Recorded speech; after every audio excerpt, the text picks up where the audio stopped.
But playing at home and having a good fan base, I haven't had that since high school. So it kind of like brought me back to my the fun days of baseball, and it's really it really just brings out a lot more to it. And the fans in Abilene were great. I mean, they're always yelling, always there.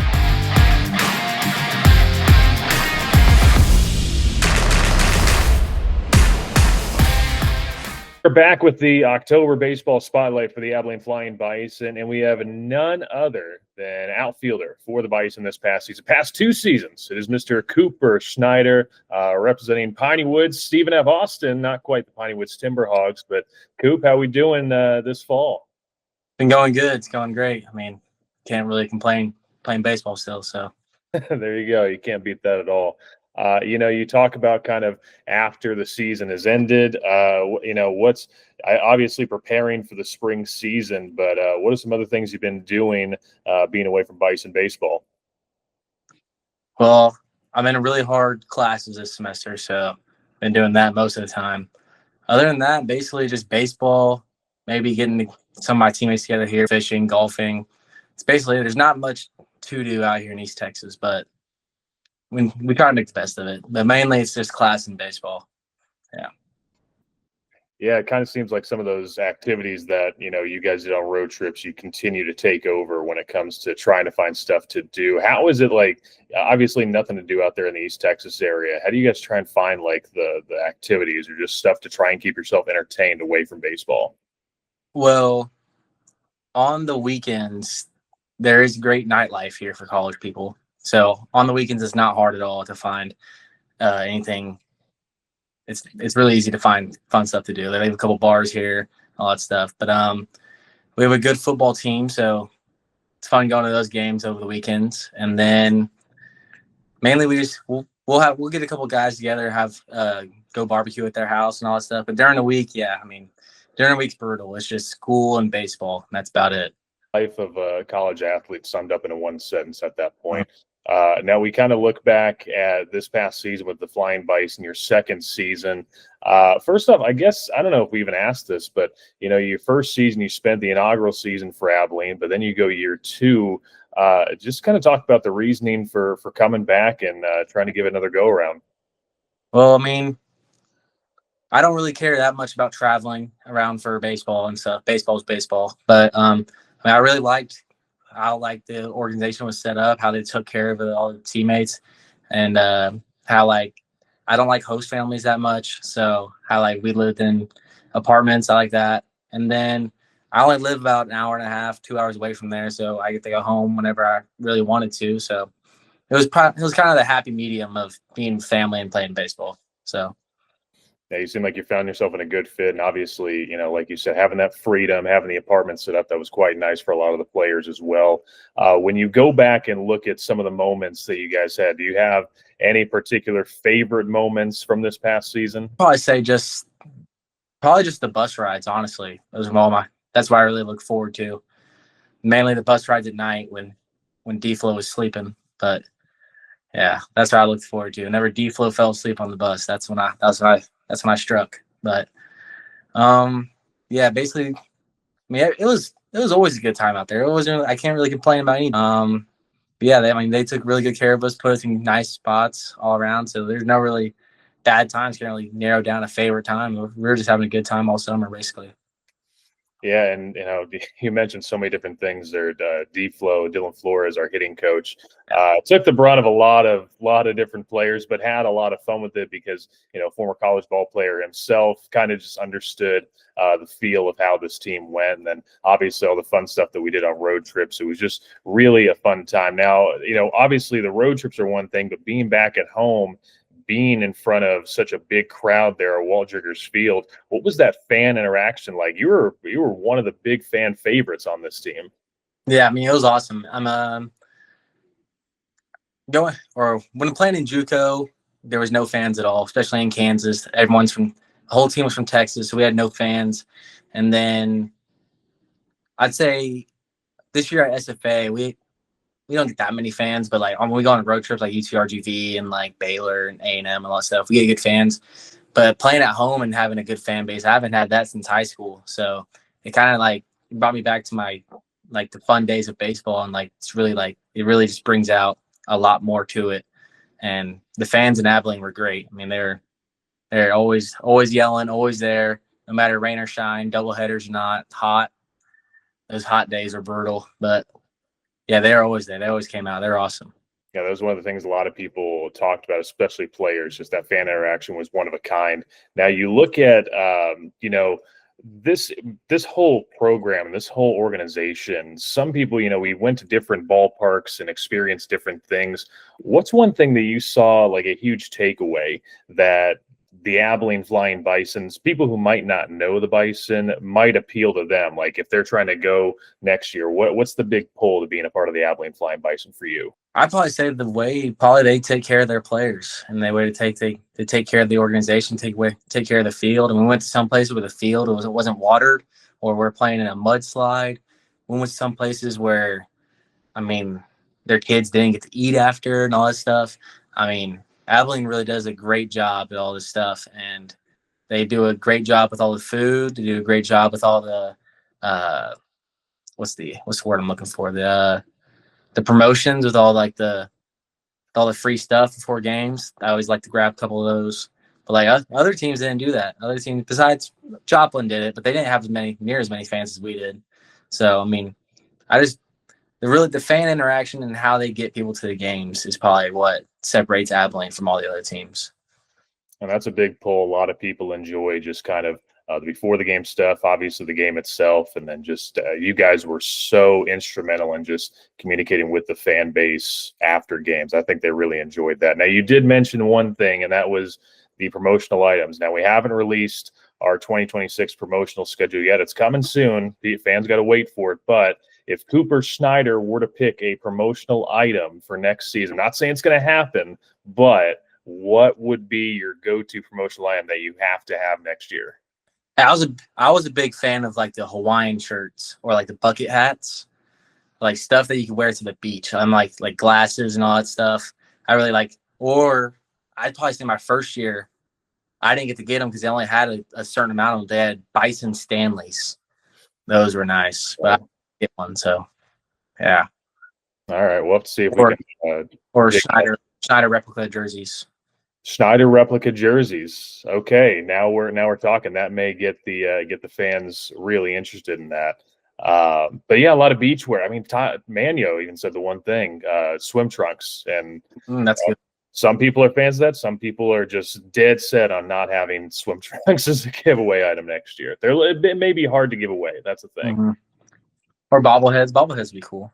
Everybody loves a good bobblehead. We've got bobbleheads, on the mind that some people got to look at. Do you want a Stark?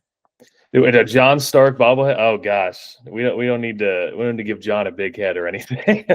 No pun intended there. Now we look at the season, but we go also to the playoffs, and obviously didn't end how we wanted it to go, but quite an experience. I mean, getting to play in front of those fans. We go all the way to a game 3, which feels like a game 7. Take us through that playoff series for you.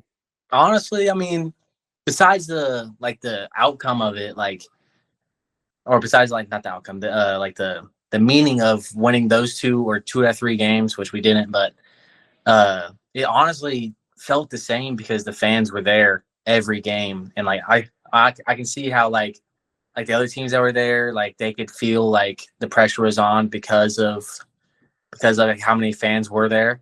But honestly, that was just every night for us. Fans always showed up and all that stuff. So, I mean, there wasn't too much pressure really on it. I mean, yeah, I mean, we lost, but yeah, I mean, the fans really help out with getting in the other teams' heads and giving us a opportunity to know what playoff baseball is like all season long, all that stuff. Yeah, no, we look at just kind of that momentum, and it felt like an October baseball type of moment, or a College World Series type of feel. We also look at some of the players that were brought in that second half of the season. We had a good plethora of players come in and out. One player you knew very well, Samadric Bland, did a phenomenal job. You guys are good friends, play together on the same college team. And his first at bat, he hit that home run at home against Piney Woods. Kind of as a teammate, as a friend, take us through just kind of your mindset seeing that for him. I was kind of happy because you don't want to be the guy that brings in another guy and that guy sucked. So then it looks bad on you. So I was really happy that he actually did really good in those couple games he played. He actually broke his hand today. So Oh gosh, so that's breaking news we didn't expect to have happen. Jeez. he got hit by a pitch, broke his hand. Oh geez. How long are we expecting to see him out for? I don't know. He hasn't. He just got the X-ray. He has to go see a doctor tomorrow. So Well, we're hoping best wishes for Samadric, and hopefully we get to see him in the spring season for SFA. Jumping gears now back over to kind of your play style. You know, the offense that you created, it was a lot of clutch moments, and it was your on base percentage was stupendous. I mean, you were the king of walks this past season, and I don't know if that was by design. You have a very patient approach overall, but you know, we always look at some games that are highlighted here. Dylan Lee, our assistant general manager, he went through and found one of your games. It was really early in the season. Let's see if you remember this. It was at Fort Smith on May 30th. 4-for-4 performance. It was one of our many run rule games. You had a double, a run scored, and 2 RBIs. Do you remember that Fort Smith series at all? The first time we played there? I do. That was my first hit of the season because that was my first game or my second game playing. That's right. You came in just a little bit late, but yeah. So yeah, you jumped onto the scene and immediately just started the offensive prowess. I love hitting at Fort Smith. Fort Smith's I don't know why, but I always get the good hitting vibe when we play there. So. Was it anything special about the place, or was it just kind of, you know, there's a feel to it? There's places that you walk in there and you're like, I don't like, it doesn't feel right hitting here. Like, I don't know if it's like the blue fence, maybe. I don't know what it is, but like that place, I always saw pitches really good. The batter's box, it wasn't good, but it fit my feet like really good and all that stuff. But I don't know. I always hit really good there. I hit way better there than I did at home. Yeah. Yeah. I mean, we were a road warrior team for a while, and I think that spoke well to the way that you went out there and played. You know, a couple more questions for you just before we let you go. You know, we talk about a lot of different things within the success, but always in summer ball, you look at trying to get better, and that's the point of summer ball and trying to get those reps in. That way, when spring season comes around, you're ready to go. There's always a lot of successes with it, but a lot of them, sometimes there's frustrations. How did you adjust throughout the season with some of those frustrations and trying to get back to your normal style of play? I just leave it at the field. I mean, it's summer ball. At the end of the day, it's not. You're not getting paid to do it, but so I would just leave it. So whatever happened at the field, I can go over 3, and then I'm just gonna leave it at the field after that. And then, I mean, it was nice having a locker room right behind our dugout. So if I did get really mad, I could just go in there and find something to punch. But yeah, basically just sorry. No, you're good. Low power mode. Yeah, I mean, it's baseball. Like, Hall of Famers fail 7 out of 10 times. You got to realize that. So if you go over 3 one day, you can go through 3 the next day. So just really don't worry about too much about doing all that. And it looks really bad if you get really mad. So he looks stupid. Well, I would say that we didn't see that a lot from you this year. There's a lot of good successes there, and you were able to deal with frustration, if any, very well. So now we look forward. Obviously, your playing career continues. You're happy to be out there on the field now. Finishing up fall ball, where are we at right now in the fall ball? Are we done? Are we just kind of conditioning? What are we looking like right now? We just finished our last scrimmage today. And then we have our Fall World Series coming up starting on Monday. And then after that, we just go to individual for the rest of the fall. So, yeah, we're basically about done with team practice. Cuts come up here next 2 weeks. So we're going to lose a couple of our friends. But now, how confident are we feeling about the 2026 spring season for Cooper Schneider? You got to give us something. Come on now. I mean, I expect better than last year. I mean, last year I bet like 270 here. So, I mean, I had a really bad year. That was a bad year. So, I could probably say around probably like 295, 300 range. Might not steal as many bags. I put on a couple pounds. A lot of good food in East Texas. No, they put me on a meal plan. They told me I was too skinny. So, and then I don't know. I have hit a couple home runs this fall, so maybe we'll get the home run numbers up. How about that? Okay, we'll get Cooper Schneider to the Cooper Bombs, Yeah. something like that. We'll get some name recognition there. Coop will be following along with SFA Baseball. That's the best place to follow you, or any social handles that you want to throw out there for the fans to follow the journey this year. I mean, I would guess my Instagram or my Twitter. I think. I mean, my Twitter is just.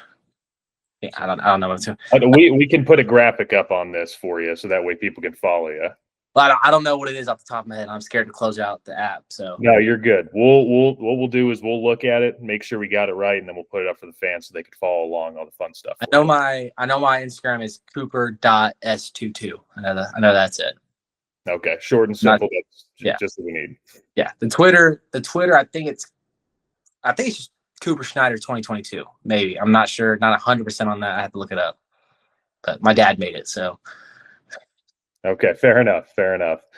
Coop, we appreciate it. Always a fan favorite. We loved having you these past 2 years, and again, we wish you the best of luck in this coming season for SFA. Yeah, I mean, I'll come out to a couple of games next summer. Maybe on my replica jersey night. How about that? There we go. We'll get that in the works, and we'll start talking with the front office. They'll start getting on it. There we go. Cooper Schneider, we appreciate it. All right, thank you.